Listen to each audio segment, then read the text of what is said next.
He said he was just going across the street. It was the kind of sentence nobody questions, especially when the store is 30 seconds away. Frank Eldridge, 75, stepped out his front door at 3:17 p.m. on a Sunday afternoon with a faded shopping list in one hand and his coat half buttoned. The sky was gray, dry, unremarkable. He waved to his neighbor across the fence, who waved back without looking twice. Frank walked down the driveway, turned left, crossed the road, and vanished. Before we go further, take a second to subscribe if stories like this matter to you. Real cases. Real lives. The kind that don't always end up on the front page, but stay with you long after the video ends. Back to Frank. The store was across the street. Literally. Corner Mart, a squat, yellowed building with 3 windows and a flickering "open" sign. Frank had gone there every week for years. Sometimes for milk, sometimes for bread. Usually just to get out of the house for a bit. He didn't need help crossing the street. He didn't use a walker. His memory had holes, yes, names, dates, the occasional wandering conversation, but nothing out of control. Not yet. His daughter, Erin, had just checked in on him that morning. She brought groceries, cleaned out the fridge, laid out his medication. They'd talked about the game on TV, about a neighbor's dog, about his old truck that hadn't run in months. Frank had laughed. He remembered the score of last week's game. He remembered that he needed milk.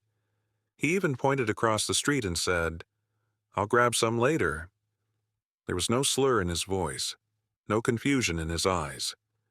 That's what made it so terrifying. At 3:28 p.m., the cashier at Corner Mart looked up from her stool behind the counter and saw no one she recognized. No old man, no blue coat. She didn't think anything of it. A few regulars had come in. One kid had tried to steal gum.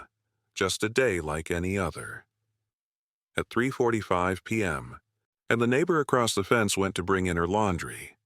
Frank's house still had the front door cracked open, the storm door swaying in the breeze.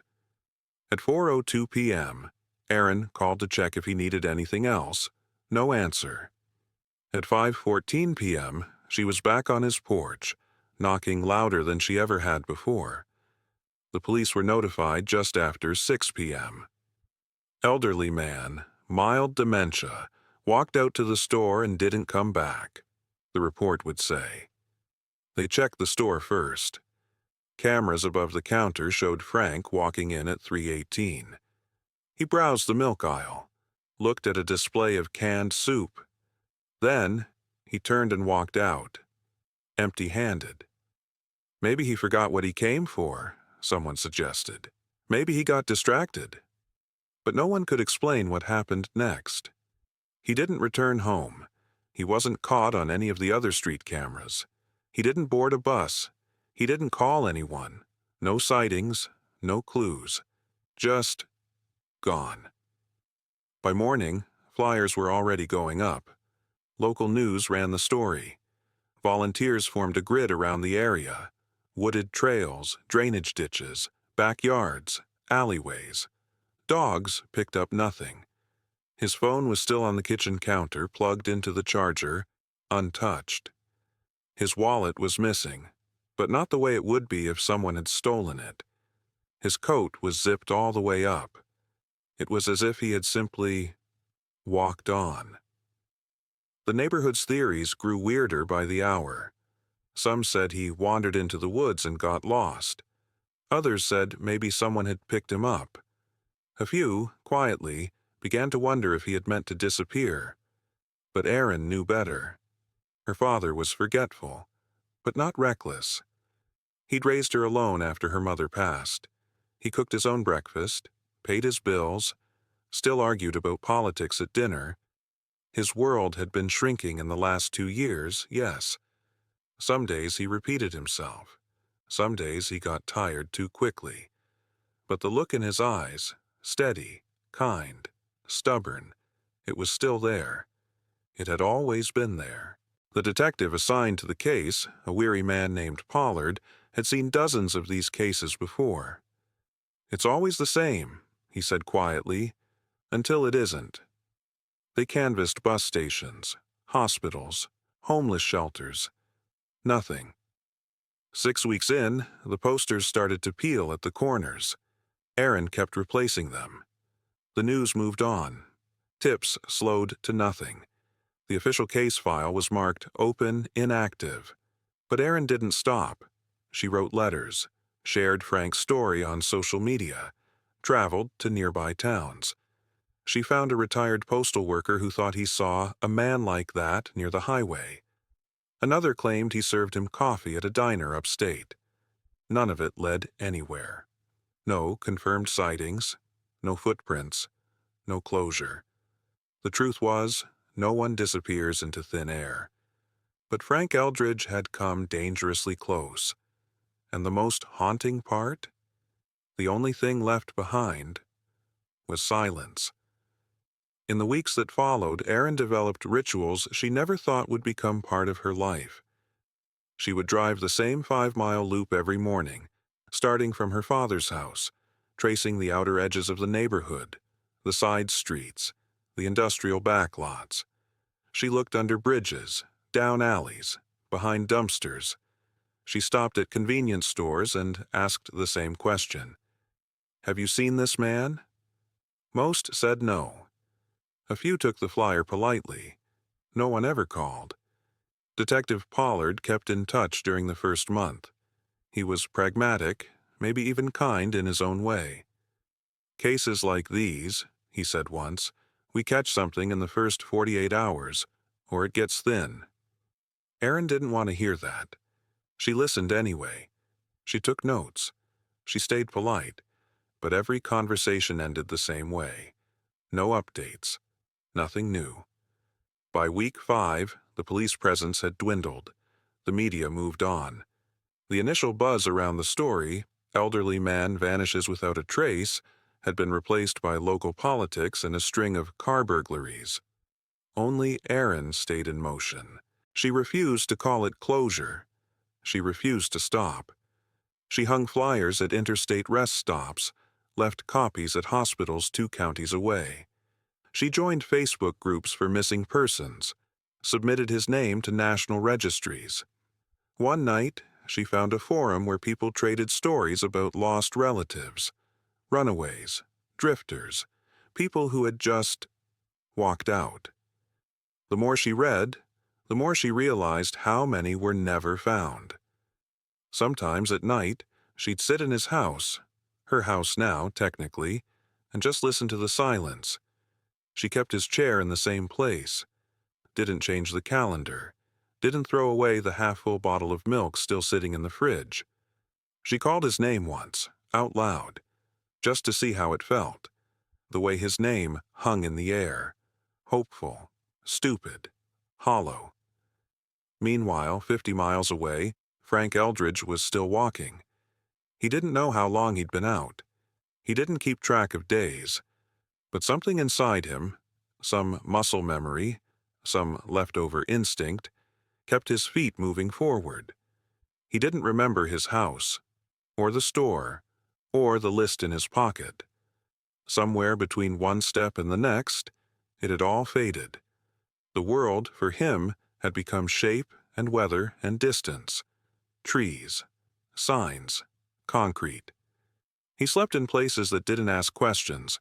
Park benches, abandoned porches, overgrown sheds. Sometimes people offered him food. He took it quietly. Sometimes he talked. Sometimes he didn't. No one stopped him. No one asked. He never asked for a ride. But once a man with a pickup truck slowed down and shouted, "You headed somewhere?" Frank had looked at him, squinted at the sun, then nodded. "Just forward," he said. The man laughed and waved, drove on. Somewhere outside of Cedar Rapids, Frank sat under an overpass and shared a sandwich with a woman who called herself Jo. She smelled like cigarettes and winter. She gave him a blanket and a plastic cup of water. They didn't speak much. But before she left, She looked at him for a long time. "You're not like the rest," she said. Frank didn't answer. By then his beard had grown in, his clothes had faded. If someone had passed him on the street, they wouldn't have seen a missing man. They'd have seen what everyone else did, just another ghost walking the edges of the world. And still, he walked. Back in town, Erin kept trying. In month 3, she paid a private investigator, a man named Ward who wore cheap suits and didn't smile much. He made calls, sent emails, promised nothing, but at least it was something, someone besides her who cared. Ward got further than the police ever did. He found security footage at a gas station, blurred, low resolution, time-stamped a day after Frank disappeared. A man matching the description passed through the edge of the frame, walking north. It wasn't definitive, but it was enough. "Look," Ward said, pointing to the monitor. "It's the jacket, the limp. You said he drags his right foot a little. That's him." Erin stared at the screen like it was a window. "So he's still alive." "Maybe," Ward said, "if that's him." It was the first flicker of hope she'd felt in weeks. She drove the route herself, just to feel closer. She stopped at every business near that gas station. Most had cameras, but none showed anything. The trail went cold again. That night, she dreamed of him. Her father, standing in a field, staring at something just out of reach. She called to him. He didn't turn around. By fall, the seasons began to change. The leaves came down in slow waves. Erin kept the porch light on every night, just in case. She still believed, even if no one else did. The air turned colder by the day, but Frank didn't notice the seasons changing. His body moved like a machine left on autopilot, steady, silent, unbothered by time. He no longer felt hunger the way most people do. He ate when food was handed to him. He drank from park fountains or gas station spigots when no one was looking. He didn't steal. He didn't beg. He just existed, a shape moving through the landscape, one quiet mile at a time. At night, the cold bit deeper. He wrapped himself in whatever he could find. An old tarp, a sweater someone had left on a fence. Once, a woman from a food truck handed him a thermos of soup and said, "You okay out here?" Frank had nodded and thanked her, though he wasn't sure why. He didn't remember her face. But the soup was hot, and he drank it slowly, like it mattered. In some ways, he looked like hundreds of others. Another elderly man with a worn face and tired eyes. Another story the world didn't bother to finish. But Frank never looked lost. That's what confused people. He walked like he knew where he was going, like there was a destination, even if only he understood it. That sense of purpose, quiet and constant, kept him invisible. No one called the police. No one tried to stop him. He reached Missouri sometime in late October. By then his shoes had split at the seams and the soles were coming apart. A church volunteer noticed him near a highway rest stop and offered him a hot meal. He took it, sat at the table, ate with calm, mechanical gratitude. When asked his name, he said, "Frank," but nothing more. When they offered to call someone, he declined, just smiled, said he was passing through. They didn't push. Why would they? He slept in a shed behind the church for a few nights. Someone left him socks and a blanket. He swept the sidewalk with an old broom the next morning, not because anyone asked, just because it felt right. Then he moved on. Back home, Erin was unraveling. She still worked, part-time now, and spent every other hour following dead ends. The private investigator, Ward, had turned up one more piece of footage. A city traffic cam in northern Iowa, 2 weeks after Frank vanished. A figure in the corner of the screen, crossing an intersection at dawn. Same jacket, same gait. But after that, nothing. The investigator said what she already knew. He's moving. Not by vehicle, just walking. No trail to follow. Erin printed new maps, marked possible routes, tried to imagine what would feel right to her father. She studied topography like it could give her a clue. Hills, forests, bus routes, rural roads. She learned them like scripture. But there was one question she couldn't shake. Why didn't he stop? Not just stop walking, stop to call, to ask for help, to remember who he was. She called neurologists, asked if Alzheimer's could erase that kind of thing. They said maybe. They said it depends. They said the disease doesn't work like a straight line. It loops, disorients. Sometimes it leaves people with habits, but no memories. Motor skills, but no direction. Erin hung up and cried in the dark. In November, she joined a local search and rescue training event. Not because she planned to search, because she needed to understand how others had done it. She listened to lectures on how people disappear, what patterns they follow, what instincts they trust. The instructor said something that stuck with her. Most missing persons aren't hiding. They're just gone before anyone notices which way they turned. Frank had turned away from his life, gently, unknowingly, and walked toward a future he couldn't describe, not even to himself. In southern Missouri, he found a truck stop with a small chapel attached. The manager was an older man named Dennis who had once served in the military. He saw Frank one morning sitting under a tree, shoes falling apart, rubbing his knees like they ached straight to the bone. Dennis brought him socks. Later, coffee. Then asked, "You looking for work?" Frank paused, then said, "I can sweep." That's how he stayed. They didn't ask for paperwork. He helped with trash, cleaned the lot, wiped down the pumps. He didn't talk much, but he nodded when spoken to. He smiled. He moved slow but deliberate. People assumed he was just part of the place, a man with no story but plenty of presence. And so, for a while, Frank stopped walking. Thanksgiving came and went at the truck stop without much ceremony. A few of the drivers brought in boxes of donuts, and one of the mechanics made chili in a crock pot behind the counter. Frank sat at a folding table near the vending machines and ate a bowl without a word. Someone asked him where he was from. He shrugged.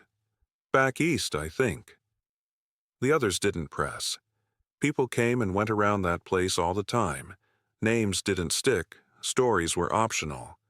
If someone didn't want to talk, that was fine. And Frank, for all his quiet, didn't make anyone uneasy. He was steady, showed up every morning, took breaks without being told, never asked for money but accepted meals, folded towels, swept the gravel lot, picked up trash with a poker stick and a rusted coffee can.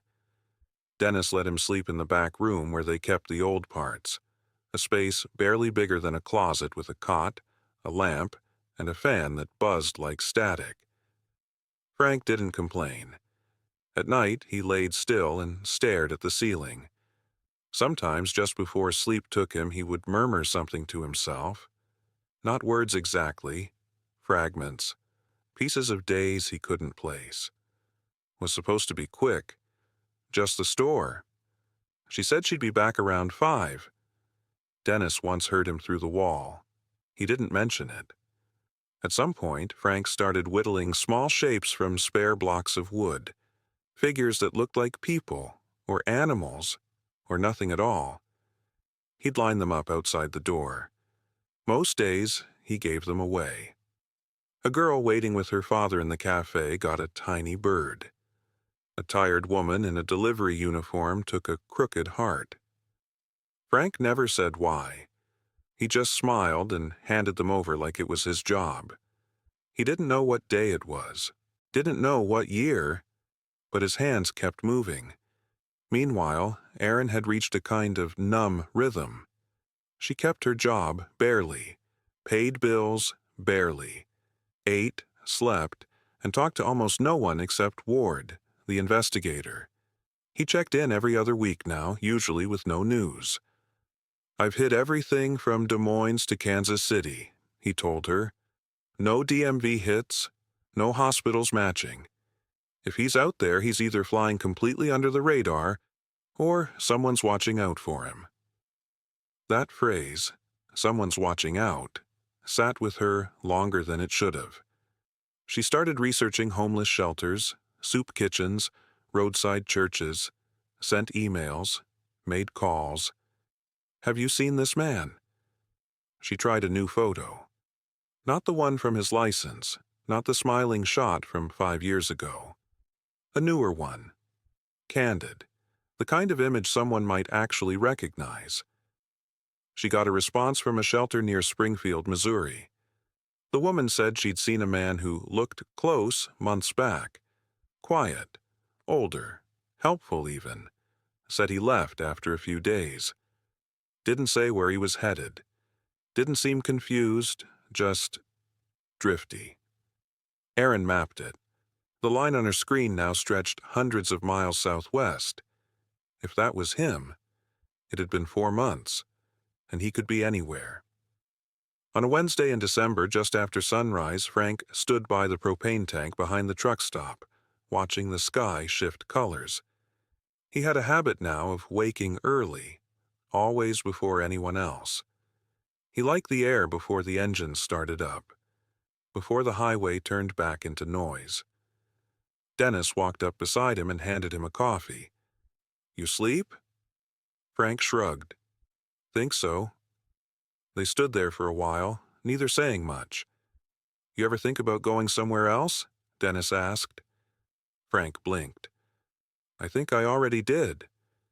Dennis chuckled, looked down, then said, "You got people, Frank?" Frank's mouth moved slightly, then stopped.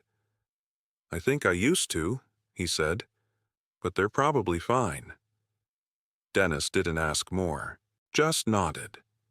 A few days later, a delivery driver left behind a newspaper. Frank sat at the table in the corner, flipping through it page by page, even though he rarely read anything. His eyes scanned headlines without registering them, until one page made his hand pause. It was a small column, Missing Persons Database. Urges families to resubmit updated info. A blurred black and white photo accompanied it. Just a placeholder. But something about the expression in that face caught him. Not recognition, not alarm, just gravity. He folded the page carefully and put it in his pocket. Then he forgot it was there. That night, Dennis noticed something different in Frank's routine. He wasn't in the parts room by 10, where he usually lay still under the old army blanket. Instead, he was outside, sitting on the concrete near the edge of the lot, legs crossed, facing the dark horizon like it might answer something. The newspaper page was still in his coat pocket, folded 3 times and slightly damp from his hands. He didn't remember putting it there, didn't remember why it mattered. But every time he reached into that pocket, his fingers paused at the edge of the paper, like touching something fragile. Dennis stepped out with 2 mugs of coffee, held one toward him. "You all right out here?" Frank looked up slowly, eyes a little glassier than usual. "Yeah," he said. "I was just remembering something." Dennis didn't press, just sat beside him. They drank in silence. The sky above them was black and wide. A semi rumbled by on the highway in the distance. The sound echoed like a thought you can't quite place. "I had a daughter," Frank said quietly, not looking at Dennis. "I think she had long hair, brown, or maybe blonde. I don't know." Dennis stayed still, waited. "I remember her voice, but not her face." The words hung there a long moment. "I think I was supposed to go home," Frank added. Dennis cleared his throat. "You still can." Frank gave a small, uncertain nod. "Maybe. If I knew where that was. The next morning, Dennis made a call. He didn't start with police. He called a local nurse he knew, someone who volunteered with outreach programs and had a few connections. Asked her if she knew how to submit a name to a national missing persons list. Said he had a guy who didn't know who he was, but maybe someone out there did. She asked for a photo. He sent one, grainy, taken from the shop's camera. She submitted it that same afternoon to the National Missing and Unidentified Person System. 3 weeks passed. Erin was at work when she got the call. It was a number she didn't recognize. A woman introduced herself as part of a coordination team in the Department of Justice. She asked if Erin was still listed as the point of contact for a missing person named Frank Eldridge. Erin stood up slowly. Her voice was already shaking. "Yes, he's my father." "We may have a match," the woman said. "We're still confirming a few details, but a volunteer coordinator in Missouri submitted a photo of an unidentified adult male. It bears a strong resemblance." Erin couldn't speak, couldn't sit. She grabbed her coat without knowing why. Can I talk to him?" she asked. "Not yet," the woman said. "We're coordinating with local agencies to confirm identity. We'll need a relative for verification. Dental records, if possible. But it's a strong lead." Erin sat in her car in the parking lot and shook. It had been 6 months. 6 months of silence, of walking past his empty chair, of wondering if his last moments were spent afraid or alone. Now, someone might have found him. That night, she pulled out every folder she'd kept since his disappearance. Notes, photos, receipts, letters. She scanned everything the agency requested, sent it all in. Then she waited. The next call came 2 days later. A voice from the other end said simply, "We're confident it's him." She cried so hard she didn't remember hanging up. Frank, meanwhile, didn't notice much had changed. He still swept the lot, still picked up his coffee, still didn't remember why the newspaper mattered. Until a sheriff's deputy walked into the shop late one morning and asked to speak with him. Dennis stood nearby, arms crossed, anxious. The deputy spoke gently, with the caution of someone trained not to spook the fragile. "Frank, do you know your last name?" Frank furrowed his brow. Something. Maybe. Eldridge? The deputy smiled softly. "We'd like to show you something." He pulled a photo from his jacket, a printout. Erin, in her 20s, standing beside Frank in a park, a candid snapshot, her arm over his shoulder, both laughing. Frank stared at it for a long time. He didn't say anything, but his hand reached out and touched the edge of the paper and his lip trembled just once. The photo stayed in Frank's hand for the rest of the day. He didn't ask questions, didn't speak much, just kept looking at it, sometimes turning it over as if expecting something more to be written on the back. There wasn't. But each time he saw Erin's face, something flickered. Not recognition exactly, but warmth. A familiarity he couldn't name, only feel. The sheriff's office arranged for him to be seen by a local physician. They confirmed what Dennis and the others had suspected: early to mid-stage Alzheimer's, likely progressing slowly for years. The doctor was kind. Spoke to Frank like a person, not a case. Frank responded politely, answered what he could.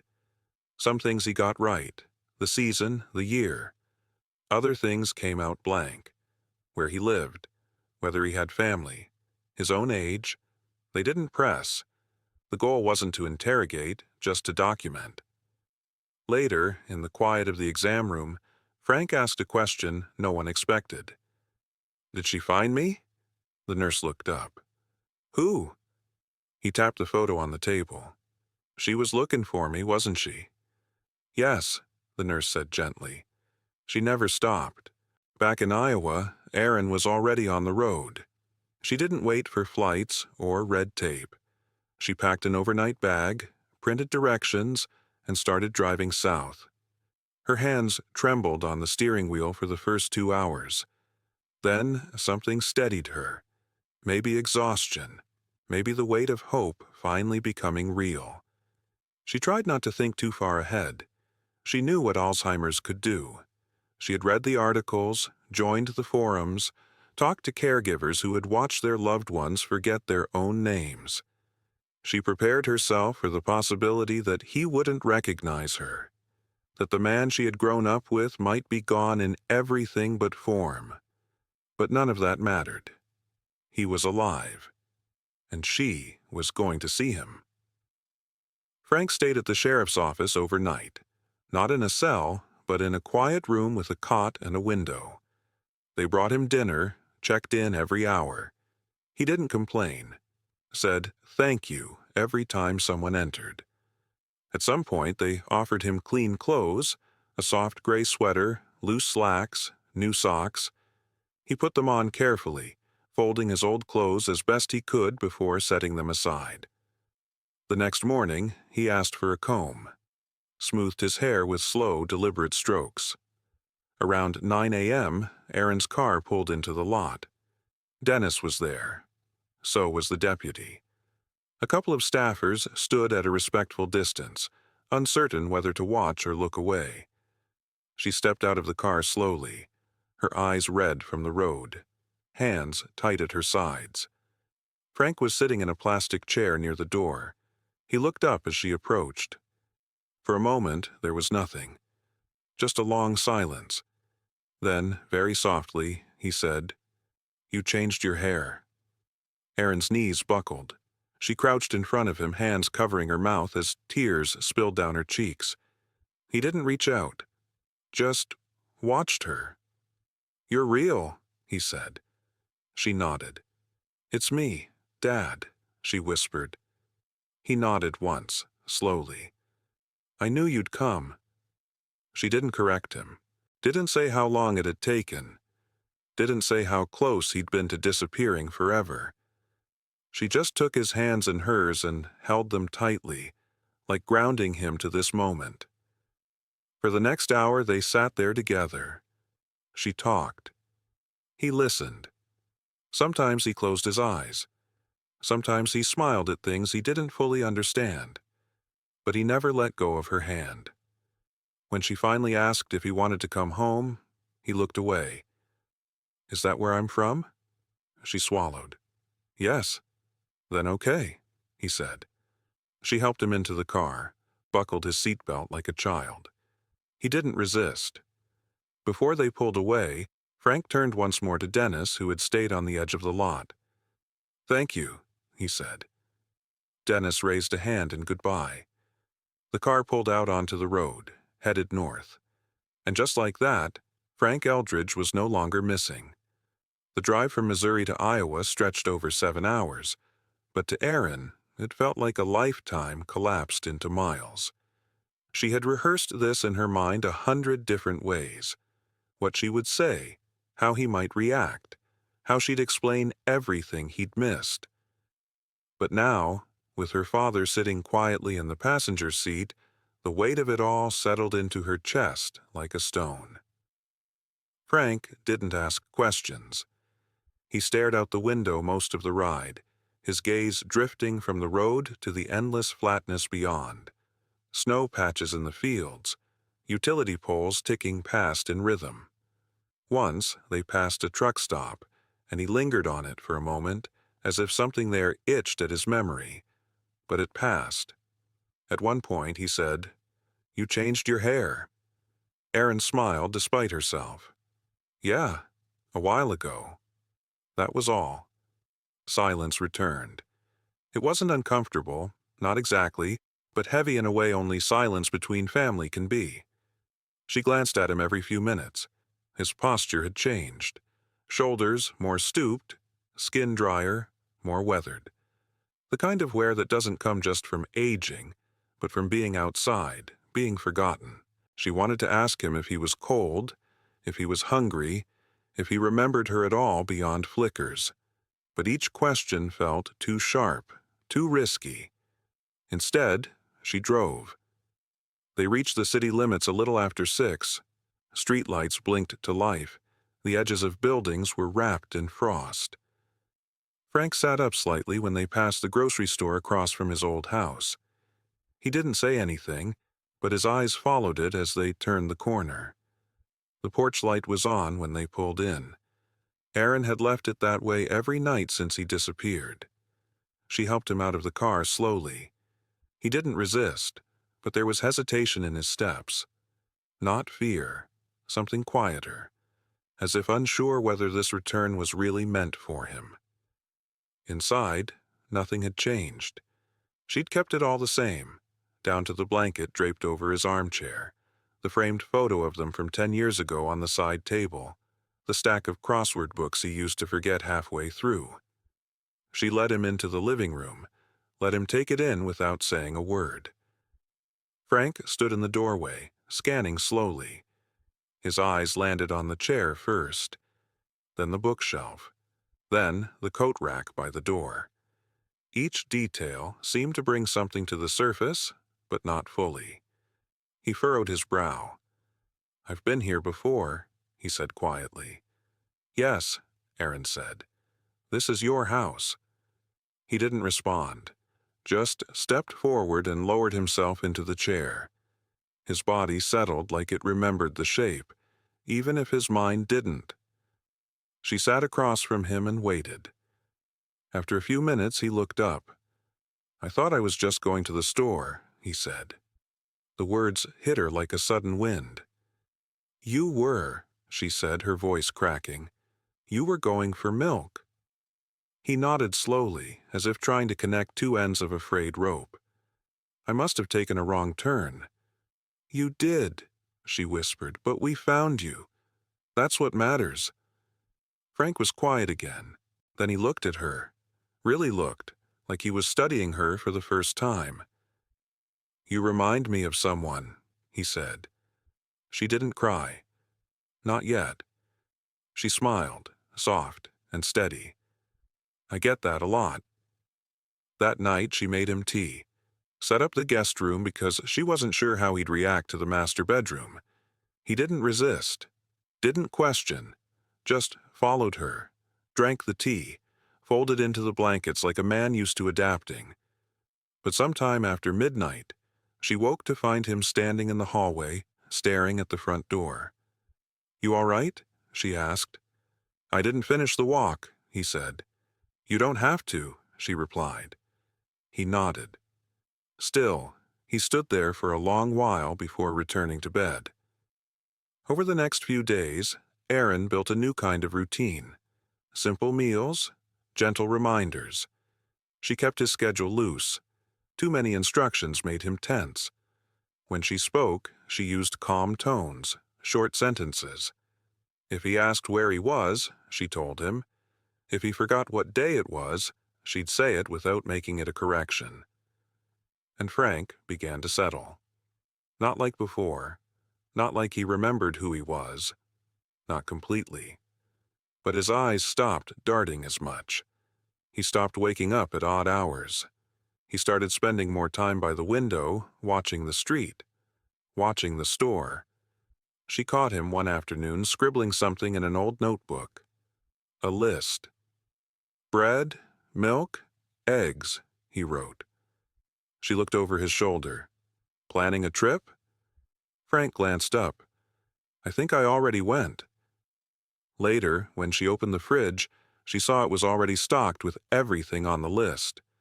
The first real setback came 3 weeks after Frank returned home. It was a Thursday morning. Erin had stepped out to get prescriptions refilled, trusting he'd be okay alone for half an hour. He'd been stable, quiet, calm, often still. But when she came back, the front door was wide open. The wind pushed in through the screen, carrying cold air and a swirl of dry leaves. She froze. "Dad?" No answer. Her heart dropped into her stomach. She called his name again, louder this time, and heard movement from the backyard. She ran through the house, out the back door, and found him standing in the middle of the lawn in just his slippers, staring at the shed. "I thought I left something in there," he said, confused. "A rake or a radio." Erin didn't scold him. She just placed her hand on his shoulder and led him gently back inside. That night, she installed an alarm on the front door. Motion alerts, chimes, a lock she could monitor from her phone. She didn't sleep. Over the next few days, she noticed other changes, small ones, subtle. He stopped recognizing the dog in the neighbor's yard, forgot the names of TV characters he used to love, asked more often what day it was, what time. Sometimes he didn't finish his sentences. Other times he stared into space, as if waiting for something to return. She spoke to his doctor. Adjustments were made to his meds. "This is part of the progression," they said. "We can slow it, but we can't stop it." Erin nodded. She already knew, but knowing didn't make it easier. One afternoon, as she was folding laundry in the living room, Frank spoke from the window. "Are we going somewhere today?" "No, just staying in," she said. He was quiet a moment, then said, "I think I used to go somewhere. I walked a long time, but I don't remember why." She looked at him carefully. "Do you remember where you ended up?" He shook his head. "People were kind. That's all I know." Then he smiled, faint and tired. "I didn't feel afraid. Isn't that strange?" She swallowed hard. "No, that's good." But inside, she did feel fear. Not for where he had been, but for where he was going now. Inward, further from her, step by step. Still, there were good days. Days when he sat in the sun and talked about baseball like nothing had changed. Days when he asked about her job, her mother, the garden. Days when he hummed songs he'd played on the stereo in her childhood. No lyrics, just the tune, still lodged somewhere deep. One of those days he picked up a pencil and drew. Erin watched, barely breathing. It wasn't much, just a rough outline of a street, a small building, a bench. But when he finished, he looked at her and said, "This was a place I liked. There was a man with a dog, and someone sold peaches." She didn't ask where it was. She didn't think he'd know.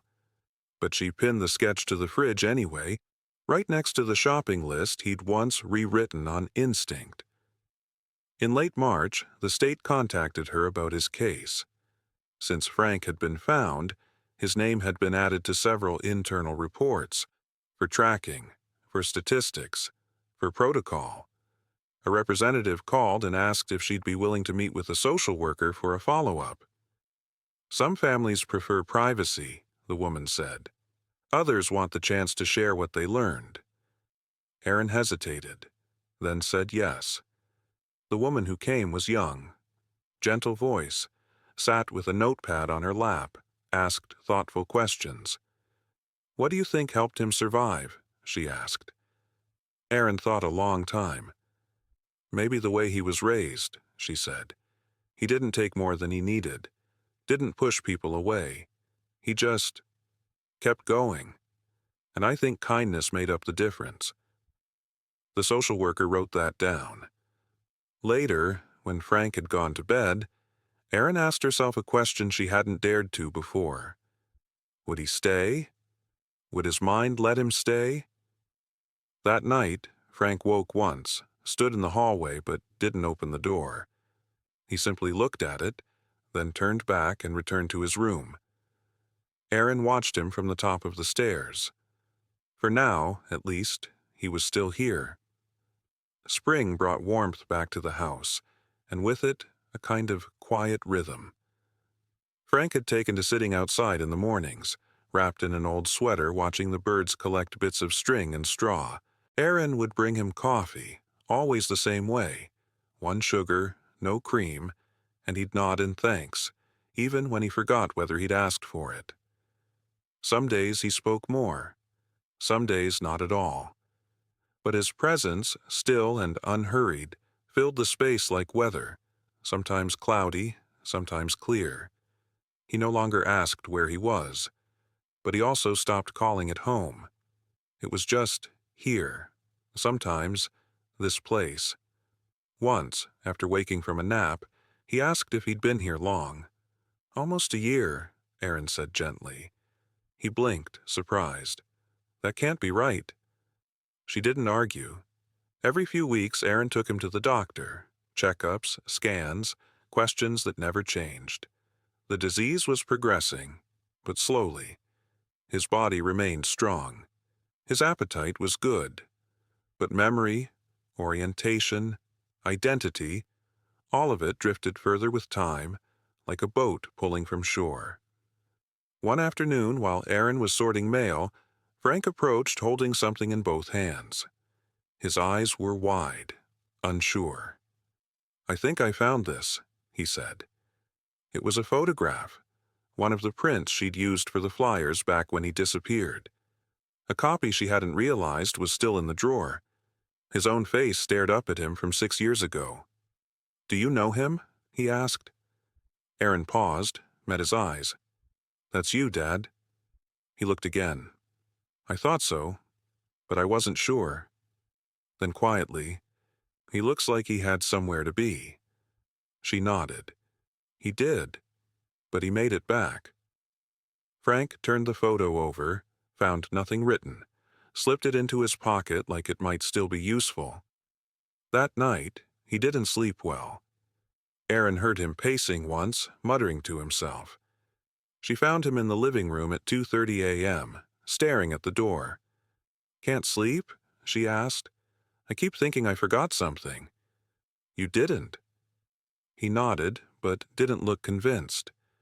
In the morning, he seemed better. Sat in the kitchen with toast and tea, humming a melody she recognized from years ago. She hummed along softly, and for a moment he smiled. That real, old smile. The one she hadn't seen in so long it startled her. Later that week, they got a letter from the Missing Persons Advocacy Network.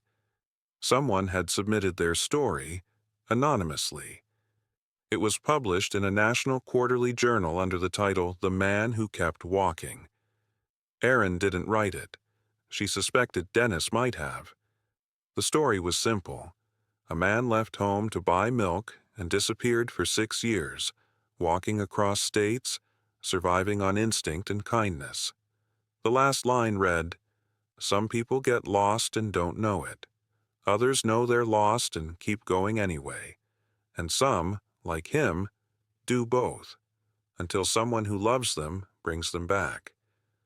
She read it aloud to Frank one evening. When she finished, he was quiet a long time. Then he asked, "Did I go far?" "You did. Did you find me?" "I didn't stop looking." He nodded as if that made sense. "Then I guess we're even." In April, they planted flowers out front.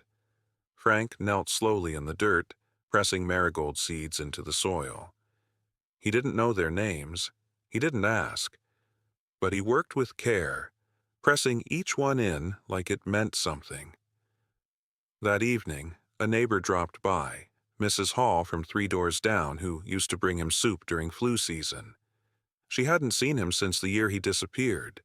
She gasped when she saw him on the porch. "Frank?" He stood up slowly, smiled. "Have we met?" Her face fell for half a second. Then she recovered, stepped forward, held his hand. "You used to help me shovel my driveway. I must have been a good neighbor." "The best," she said, eyes wet. After she left, Frank asked Aaron, "Did I know her?" "You helped her a lot." He nodded, satisfied. "Good." That night, he placed a sticky note on the fridge with a reminder. "Talk to the neighbor. Her name is Hall." The next morning, he didn't remember writing it, but he read it carefully and said, "I'll try." There was something remarkable in his effort. Not a fight against forgetting, but a soft agreement with it. A quiet pact. If memory was going to leave, he'd greet what stayed behind with grace. Aaron watched him one evening from the window, sitting in the backyard with his mug, staring at the horizon. The sun had begun to dip behind the trees, painting the sky in soft golds and purples. She stepped out to join him. "Beautiful," she said. He nodded. "I think I saw skies like this when I was walking." "You probably did." He turned to her. "But this one, I'll try to keep." Summer returned with a gentler hand that year. The mornings were warm by 7, the evenings long and golden. Frank spent most of his time outdoors, walking slow loops around the yard, sitting beneath the tree he used to trim, occasionally pulling a weed with steady fingers, as if tending to a garden he only half remembered planting. Erin adjusted to a life defined by presence, not progress, not repair, just the quiet, demanding now. Frank had good days, days when he remembered which drawer held the spoons, when he greeted neighbors by name, when he said things that made her laugh so hard she had to sit down.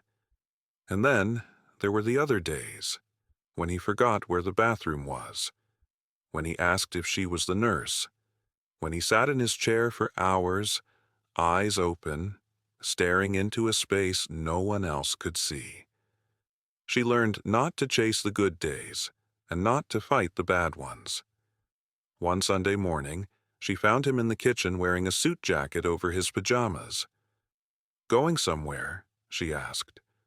"Thought I had a meeting," he said. "I don't remember with who." "You don't," she smiled, "but you look great." He looked down at himself, confused, then laughed. "I do, don't I?" They had breakfast together by the window, eggs, toast, orange slices, and he asked her to tell him about his childhood. Not his, hers. He wanted to hear about the time she broke her arm falling off the swings, or the summer she got stung by a bee trying to catch it in a jar. He listened like it was new, like he was learning her for the first time. And maybe, in a way, he was. One afternoon, he asked, "How long have I been back?" "A little over a year." His eyebrows lifted. "Really?" "Yeah." "Huh." He looked out the window again.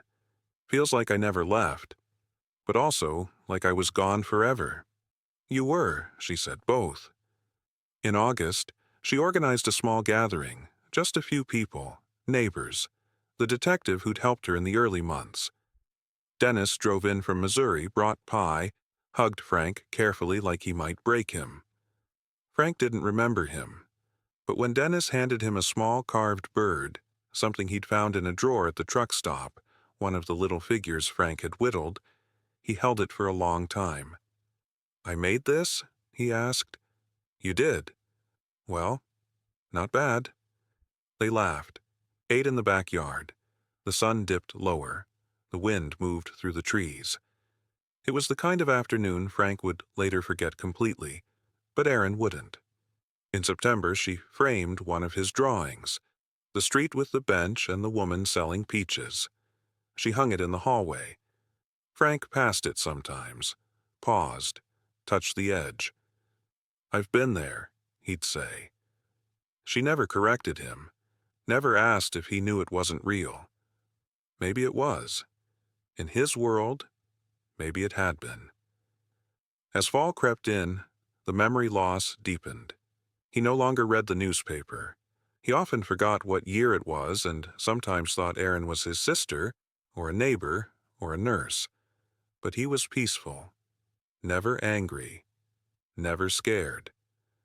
One night, as she tucked him in, he looked at her with clear, sharp eyes, the kind she hadn't seen in months. "I'm sorry I worried you," he said. She froze. "You didn't mean to." "I know. But I did. And I know.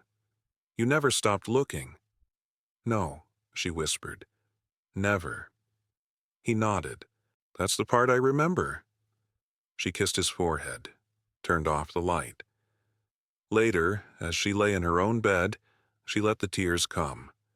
Not out of grief, not fear, but because that moment, brief and fragile and real, had happened. And it was enough. Frank Eldridge had left one afternoon for milk and disappeared into the world. He came back not whole, not the same, not with all the answers, but he came back. And sometimes, that's the miracle. Not being found, but being waited for.